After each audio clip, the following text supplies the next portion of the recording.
사랑의 주여 하나님 감사합니다. 이제 주님께서 우리에게 들려주신 그 귀한 말씀 저희가 듣겠습니다. 새해 다짐과 약속으로 말씀 받아들이고 가슴에 새겨 잊지 않고 성령님과 함께 올 한 해를 더욱더 믿음으로 살아갈 수 있도록 애쓰겠습니다. 주님 함께하여 주옵소서. 예수님의 이름으로 기도드립니다. 아멘. 새해를 여는 시, 기도시 하나 여러분에게 소개해 드릴게요. 제목, 새해 소망. 새해 소원이 무엇이냐고 내 마음에게 묻는다. 내 마음이 한결같은 사람이 되고 싶다고 대답한다. 선함에 지치지 않는 사람, 악에 변질되지 않는 사람, 소망이 흐려지지 않는 사람, 기대를 접지 않는 사람, 조금이라도 더 낮은 곳에 한 줌이라도 더 가볍게, 한 뼘이라도 더 다정하게, 한 번이라도 더 관대하게, 한숨이라도 더 참으며 한 발짝이라도 더 부지런히 살고 싶다고. 누군가 너는 왜 그렇게 사냐고 물어보면 예수님이 그 모습으로 사셨으니 나도 그분을 닮은 사람으로 늘 그렇게 살아가고 싶다고 말하고 싶다. 2026년 묵상과 설교 1월에 나온 기도시를 제가 약간 각색을 했습니다. 이 시를 마음에 두고 우리에게 이런 질문을 새해 첫 주일에 할 수 있을 것 같아요. 새해 어떻게 살고 싶은가 하는 거죠. 그 누군가에게 물으면 새해 어떻게 살고 싶으세요? 이런 질문으로 할 수도 있을 것 같아요. 물론 이 질문은요, 늘 우리가 우리 자신에게 해야 되는 질문이에요. 내가 누구인가 하는 것들을 분명하게 알기 위해서 늘 쉼 없이 해야 되는 질문이긴 하지만 또 새해이고 또 새해 첫 주일이니 빼서는 안 되는 참 귀한 질문이겠다 하는 생각을 해보게 됩니다. 당신은 2026년 새해를 맞아 어떻게 살고 싶은가? 어떻게 살길 원하시나? 하는 그 질문이겠죠. 오래전에 책을 보면서 이런 의미가 여기 있었구나 하면서 기억해 두었던 두 한자가 있어요. 한자는 넉넉할 부자였고요. 또 한자는 행복할 복자였어요. 부와 복, 어떤 걸 원하세요? 이 한자 한자에 담겨진 의미가 있더라고요. 먼저 부자를 보니까요. 이 형성의 배경이 이렇게 돼요. 밑에 밭전자는 삶의 터전이에요.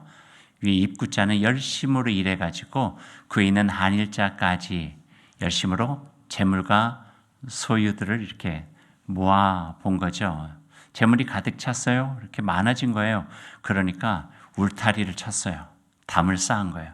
그리고 누구도 건들지 못하게 거기다 열쇠를 탁 꼽아놨어요. 그러니까 소유 중심의 재물이 많은 것을 부자라 이렇게 이야기를 하죠. 근데 여기에서 열쇠를 빼버리고 담을 헐어낸 다음에 왼쪽에다가 볼시자를 써가지고 다른 사람도 나의 가지고 있는 재물을 보고 나눌 수 있도록 한 것이 복이래요. 부의 의미가 그렇고 복의 의미가 그렇대요. 부와 복 어떤 게 더 좋으세요? 어떤 게 더 좋으세요? 저는 둘 다 좋은데 물론 성서에서도요 부에 대해서 나쁘게 이해하지 않아요. 풍요로운 삶을 복 주셔요. 근데 부가 이기적인 부에 대해서는 경고를 하고 계시는 거죠. 하나님께서 우리에게 주신 소유들, 그 소유 재물일 수도 있고요, 건강일 수도 있고 경험일 수도 있고 지식일 수도 있고 그 많은 것일 수도 있어요. 하다못해 중증 장애를 가지고 있는 우리 어떤 시인은 나에게 가진 재물 없지만 나 또한 하나님께서 나를 통해서 나눌 일들이 너무나도 많다. 그런 노래를 한 것을 보면은요, 부라고 하는 것은 꽤 의미 있는 단어예요. 근데 그 부가 복으로 연결이 되어질 때 복된 삶을 살아가게 되는 거죠. 말하자면 고인물이 되어지는 것이 아니라 담을 쌓아가지고 외롭게 외딴 섬처럼 있는 것이 아니라 담을 헐고 세상에 흘러 복의 통로로 나아가서 세상을 아름답게 하고 하나님께 세워가시는 하나님이 나으로 짓는 참 귀한 삶을 살아갈 수 있다고 하는 것을 가르쳐 주고 계세요. 그런 의미에서 우리는 그 소유의 개념인 부에서 존재의 개념인 복으로 나갈 수 있는 삶이 올 한 해 우리의 마음속에 갖게 되는 소망이면 좋겠다는 생각을 해보았습니다. 그렇게 하고 인사를 하면 훨씬 더 의미가 있을 것 같아요. 이런 인사하십시다. 새해 복 많이 받으시고 복이 되시길 빕니다.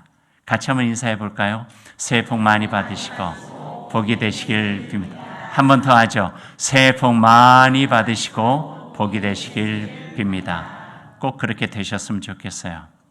하나님께 여러분에게 허락해 주시는 은총 안에서 마르지 않는 샘처럼 풍요로워지고 그 샘이 흘러 넘쳐 세상을 더욱더 복되게 만들고 하나님의 나라의 아름다움을 펼쳐나갈 수 있는 복이 되는 삶.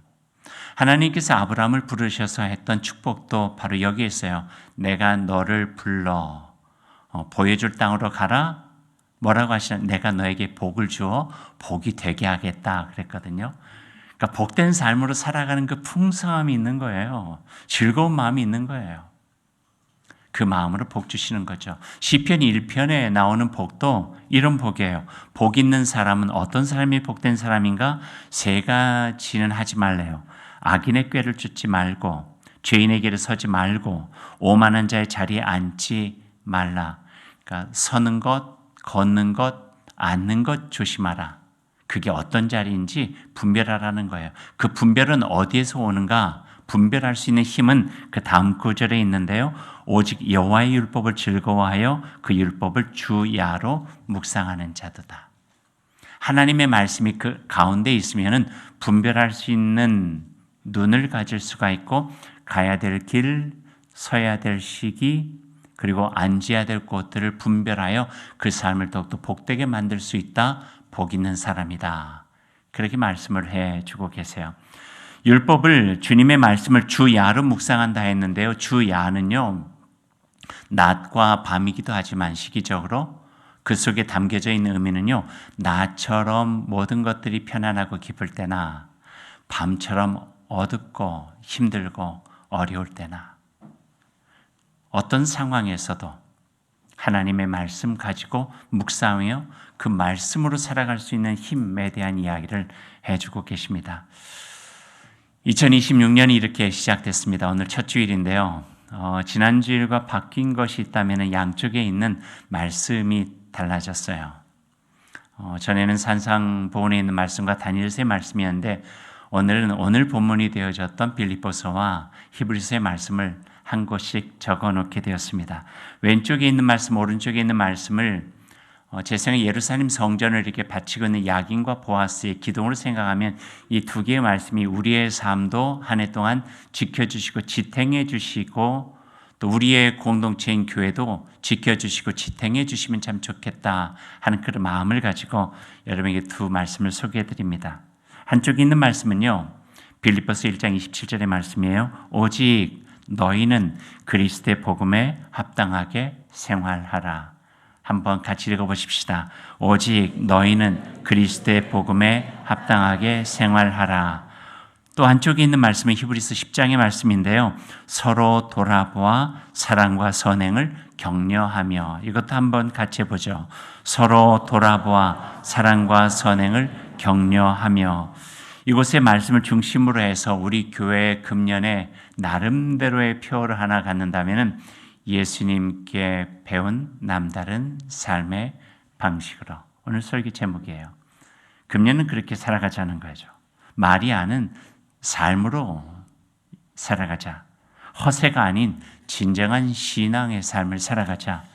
꽃꽂이같이 잠깐 좋은 모습이 아닌 깊은 뿌리를 가진 시냇가에 심겨진 나무 같은 신앙으로 살아내자.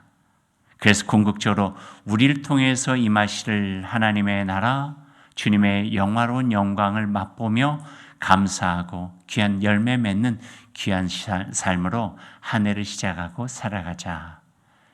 여기에 대한 바람과 소망과 기도와 다짐, 이 두 말씀 속에 담아져 있습니다. 조금 더 이 말씀을 우리의 삶에서 구체적이고 실천적으로 어떻게 할 수 있을까 하는 이야기를 여러분과 좀 더 나누고 싶어요. 실천이라고 하는 것은 직접 우리가 한번 해보자 하는 것이거든요. 먼저 빌립보서의 말씀 보죠. 여기에 중요한 단어가 있어요. 복음에 합당하게 산다 하는 거예요.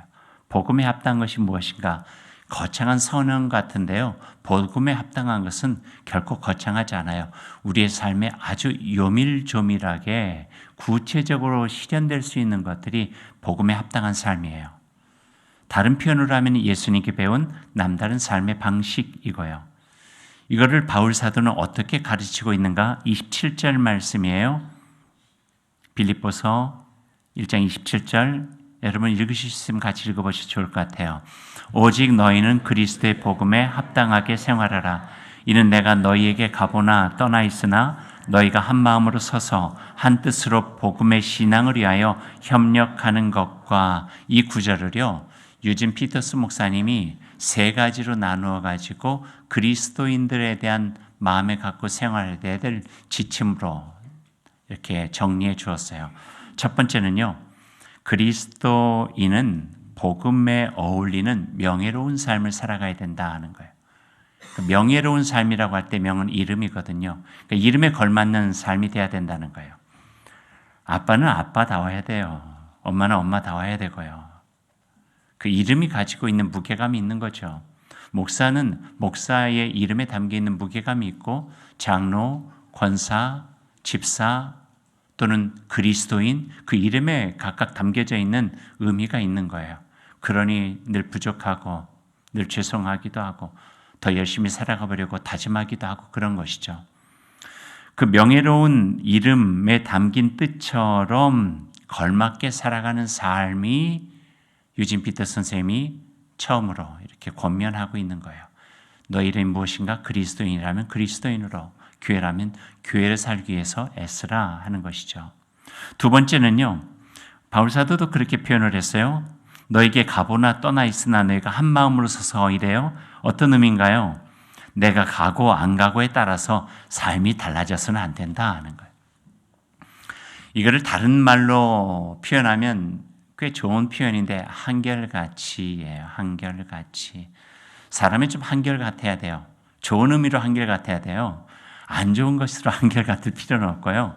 좋은 의미로 좋은 삶의 모습으로 한결같이 이런 상황 저런 상황 이런 환경 처지 떠나서 그 마음의 중심에서 나오는 것으로 한결같이 살아가라. 이게 두 번째 권면. 세 번째 권면은요. 한 뜻 한 마음으로 굳게 서서 복된 소식을 듣고 신뢰하도록 온 힘을 다해라. 조금은 쉽게 와닿지 않는데 이런 거예요. 어떤 한 사람이 믿음을 가지고 살아가요. 근데 신실하게 잘 살아가요. 잘 살아가는 사람이 있잖아요. 그 곁에 믿음을 가진 사람이 긍지가 생겨요. 내가 믿음을 가지고 있는 것에 대한 자긍심을 가질 수 있어요. 근데 혹여 반대의 경우도 있죠.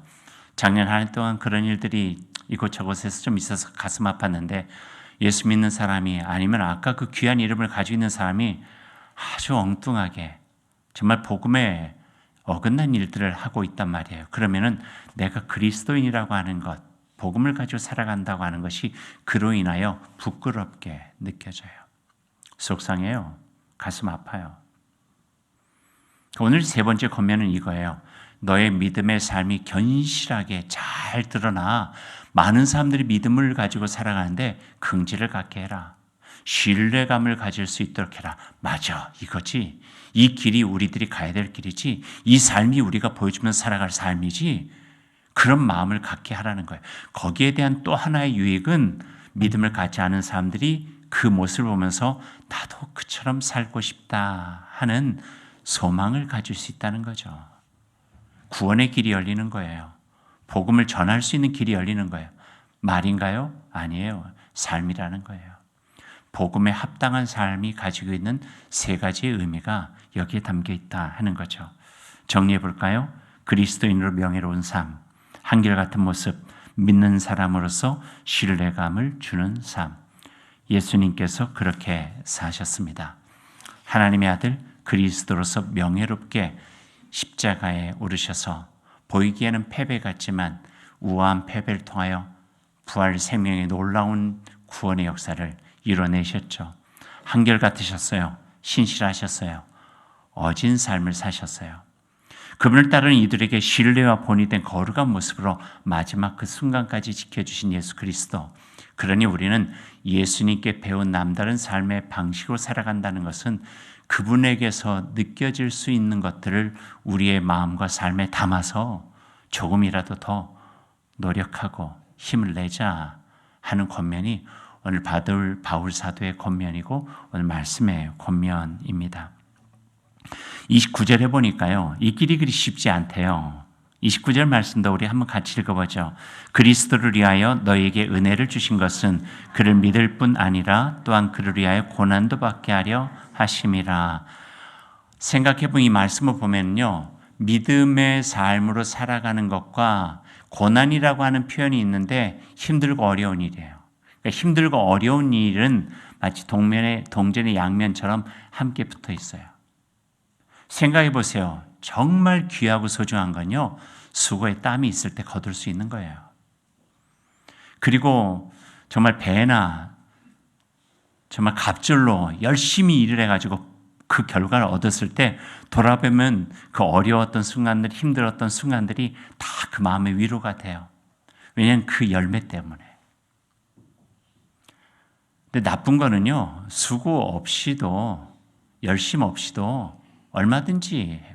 애들요, 안 가르쳐줘도 나쁜 말은 그냥 배워요. 근데 아이들의 말버릇을 고치고 행동을 바르게 하는 걸 고치기 위해서는요, 수없이 열심으로 노력해야지만 그게 삶의 자리에 남아요. 성경도 그렇게 말씀하시잖아요. 울며 씨를 뿌리러 나가는 자가 기쁨으로 단을 거둔다. 제가 늘 마음에 새기는 말씀, 바울 사도께서 갈라디아 교우들에게 하신 말씀, 너희가 선을 행하되 낙심하지 말지니 지치지 아니하고 포기하지 아니하면 때가 이름에 거두리라. 선한 일을 하는데도요, 지칠 수 있다는 거예요. 선한 일을 하는데도 포기하고 싶은 마음이 있대요. 근데 낙심하지 말래요. 포기하지 말래요. 왜냐하면 때가 되어지면 거기서 귀한 열매를 거둘 수가 있으니까. 그러니까 이건 어떤 게 중요하냐면요, 지금 내가 어떤 삶을 살아가고 있느냐 하는 거예요. 무엇이 내 앞에 보여지느냐, 열매가 어떻게 내 안에서 결실이 맺어지느냐, 이거보다 더 중요한 것은 내가 지금 선하게 살고 있느냐, 하나님 뜻에 합당하게 살고 있느냐, 그럼 되었다는 거예요. 하나님의 때에 열매로 보상해 주신다고 하는 약속이 있으니까요. 오래전에 강단에 걸려있던 말씀이 하나가 있었어요. 기억하시는 분들도 많이 있을 텐데, 좁은 길을 걷는 기쁨으로 이렇게 강단에 걸어놓은 적이 있었어요. 그 강단 문구를 걸 때 좀 힘들었어요. 교회 여러 가지 상황이 녹록지 않았어요. 고민도 많고 잠도 이루기가 쉽지 않고 생각만 하면 속이 막 힘들고, 그래서 기도하면서 하는데 너무 어려운 거예요. 마음이 복잡하고. 그래서 존경하는 분 목사님께 전화를 드렸죠. 요즘 잘 기도도 안 되고 말씀도 잘 안 읽어지고 힘들다고. 그래서 전화 드렸다 그랬더니 그 어른 목사님이 저에게 그럴 때 말씀과 기도도 참 우리에게 힘이 되지만 말씀도 잘 힘들고 기도도 힘들 때 찬양하면 그 찬양이 꽤 큰 힘이 돼. 나도 그럴 때 찬양하는데 내가 그때 부른 찬양 알려줄까 하면서 찬양을 전화기에다 불러주셨어요. 근데 부르는 그 후렴이 제 마음에 쑥 들어온 거예요. 좁은 길을 걸으며 밤낮 기뻐하는 것. 그래서 좁은 길 걸어가는 것 같아도 기뻐해. 기쁨으로 가는 길이 좁은 길이지, 좁다고 불평하고 낙심하고 원망하고 그러지 마. 그게 얼마나 큰 힘이 되는지, 이거다 해가지고 강단의 말씀을 좁은 길을 걷는 기쁨으로 라고 하는 걸 써놨어요. 선한 길도 그렇고요, 의미 있는 길도 그렇고요, 가치 있는 길도 그렇고요, 쉬운 게 하나도 없대요. 그러니까 오늘 성경 말씀이 그러잖아요. 그리스도를 위하여 내게 은혜 주신 것은 그를 믿을 뿐 아니라 또한 그들을 위하여 고난도 받게 하려 함이라. 그러니 힘내라 격려해 주시는 말씀이죠. 수고 없이 좋은 열매는요, 거둘 수가 없어요. 수고 안 하고 좋은 열매 거둔다고 하는 것을 제가 전문적인 용어로 하면요, 도둑놈 신보예요. 어떻게 수고도 안 하고 좋은 열매 맺으려고 해요? 누군가에게 마음을 주지 않고 어떻게 귀한 깊이 있는 교제를 할 수가 있어요? 하나님을 더욱더 가까이 할 때 하나님이 우리와 함께 하신다고 지난 우리 데일리 브레드에서 말씀해 주셨어요. 편하게 요즘에 대세예요. 편한 게 좋다. 하지만 그러지 않아야 될 것까지도 그래서는 안 되는 것까지도 편하게 하려고 해요. 섬김이 어떻게 편해요? 섬김은요, 희생과 헌신이에요. 내어주는 마음이에요. 봉사, 편한 봉사가 어디 있어요? 신앙생활, 편한 신앙생활이 어디 있어요? 귀한 길 가는데요. 복된 길 가는데요. 의미 있는 길 가는데요. 감내해야죠. 어려워도 감내해야죠. 쉽지는 않겠지만 이겨내야죠. 왜냐하면 나의 믿음과 소망 속에 이 길 끝에 보여주실 하나님의 은총과 영광이 있다고 하는 믿음의 열매가 있다고 하는 그 마음에 대한 확신이 있기 때문에 걸어가게 되는 거죠. 오늘 그 말씀을 지금 우리에게 새해 첫 주일에 해주고 계세요. 아무리 편하다 해도 편한 것은 그저 편한 거예요. 복음에 합당한 생활과는 거리가 멀 수 있다는 것을 늘 인식하고 조금 힘들고 어려워도 의미 있는가, 하나님께서 나에게 원하시는가, 이게 합당한가 생각하면 하는 거예요. 저는 교우들에게 가끔 이렇게 이야기를 해요. 어느 정도 봉사해야 됩니까? 살짝 이마에 땀날 만큼만 하세요. 너무 많이 나면은요, 힘들잖아요. 그러니까 같이 하실 수 있도록 하면 좋겠어요. 신앙생활은 신앙에 걸맞는 모습이 필요하다는 거죠. 물론 무조건 고생해야 된다고 하는 말은 아니에요.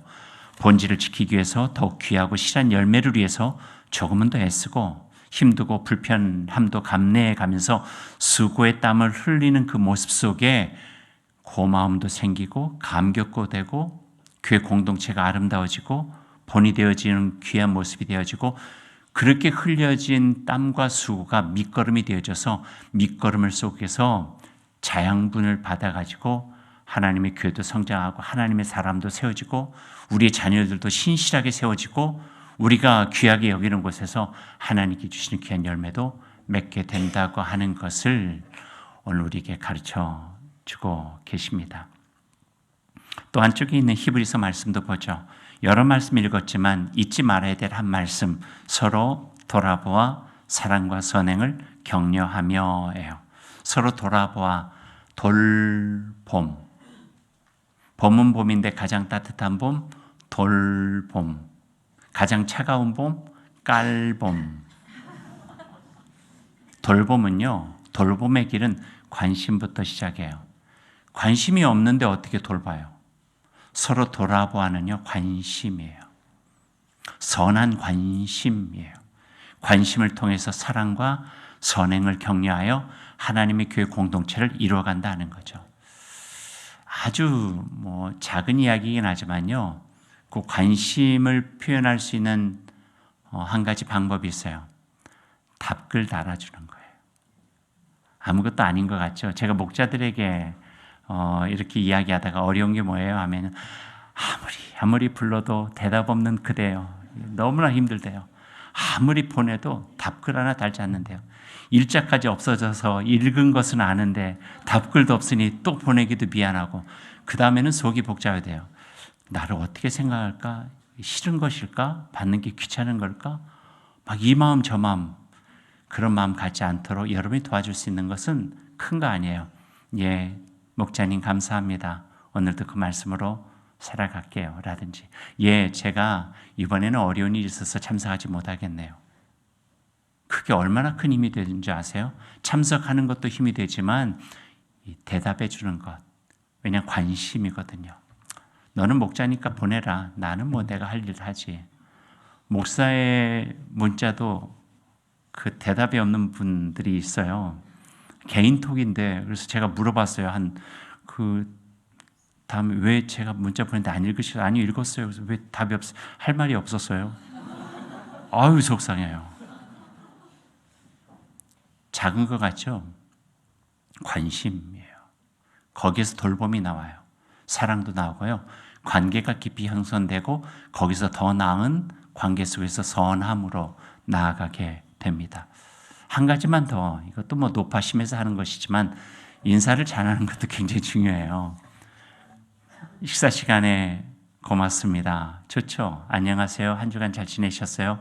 며칠 동안 뵙지 못했는데 어떻게 어려운 일이 있으셨는지는 아닌지요? 다 관심이에요. 돌봄이에요. 아이들도요. 아이의 이름을 알고 불러주면요. 태도가 달라요. 온 가족 예배 때 아이가 막 장난하다가 누구야? 그럼 그 다음부터 태도가 얼마나 좋아질지 몰라요. 관심 속에 마음이 나눠졌다 하는 거거든요. 더 좋은 것은요. 이름을 불러주는 거예요. 집사님, 김 집사님, 알고 있다고 하는 게 얼마나 좋은지. 예수님께서 그러셨어요. 삭개오야, 마리아야, 나사로야, 요한의 아들 시몬아. 이름을 불러주고요. 그 이름을 불러주면서 나눠졌던 그 일로 놀라운 역사가 이루어졌어요. 나사로가 살아나요. 삭개오의 집에 구원이 임해요. 변화의 새 사람이 된 요한의 아들 시몬, 베드로가 되어지고, 바로 그 돌봄과 관심은 결코 작은 게 아니라는 거예요. 하나님의 나라가 임하는 아주 본질적인 공간이 되어질 수 있다고 하는 것도 우리에게 가르쳐주고 있어요. 교회는 그래야 되겠죠. 그렇죠. 교회는 그래야 되잖아요. 그래야 교회가 단순히 모이는 곳이 아니라 서로에게 힘이 되는 것.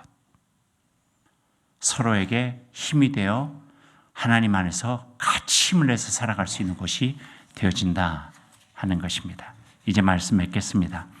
오늘 새 첫 예배 양쪽에 걸린 두 가지 말씀, 그리고 이 한 해는 이렇게 살아가면 좋겠다고 하는 주제, 예수님께 배운 남다른 삶의 방식 한번 생각해 보았어요. 또 우리 삶에 구체적으로 해볼 수 있는 몇 가지 아주 디테일한 하여튼 이런 것까지 할 정도로 그런 이야기들 같이 나눴습니다. 그런데 생각해 보면 하나님의 나라는 베들레헴 에브라다 작은 골부터 시작하듯이, 골고다 언덕에 아주 눈길 없는 곳 시작하듯이 우리 작은 돌봄과 마음속에 하나님의 나라는 형성되고 또 퍼져나가고 그곳에 하나님의 아름다운 나라가 세워지게 된다 하는 것은 진리, 성서에서 우리들에게 권면하고 있는 귀한 진리의 말씀임을 우리 마음속에 새겨보았으면 좋겠습니다. 그래서 우리의 삶이 부 중심으로 살아가는, 소유 중심으로 살아가는 고인물이 아니라 축복의 통로도 되고 사랑과 은총의 통로도 돼서 이 세상을 풍성하게 하나님의 아름다운 나라로 세워갈 수 있는 복된 한 해, 복된 삶이 될 수 있기를 간절히 소망합니다. 새해 복 많이 받으시고 복이 되시기를 주님의 이름으로 축원합니다. 아멘. 우리 함께 기도하겠습니다. 하나님 감사합니다. 주님의 말씀 마음에 새기겠습니다. 올 한 해는 예수 그리스도 그분에게 배운 남다른 삶의 방식으로 신앙의 좋은 습관, 삶의 좋은 습관도 만들어 보겠습니다. 일상의 삶에서 말씀 묵상하고 기도드리고 하루하루 일선, 매일 선한 삶의 모습도 갖춰나가고 하나님과 더욱더 가까이함으로 누리는 복도 우리가 누려보겠습니다. 예수님께 배운 남다른 삶의 방식을 통해서 이루실 하나님의 나라를 기대하며 살아보겠습니다. 세상은 더 빠르고 더 강하고 더 경쟁하고 더 편하려 하지만 복음 말합니다. 한 마음으로 서라, 서로 돌아보라, 사랑과 선행을 격려하라. 이 말씀 마음에 깊게 새기고 2026년 우리에게 주어진 선물과 같은 한 해를 살아갈 수 있도록 주님 인도하여 주옵소서. 예수님의 이름으로 기도드립니다. 아멘.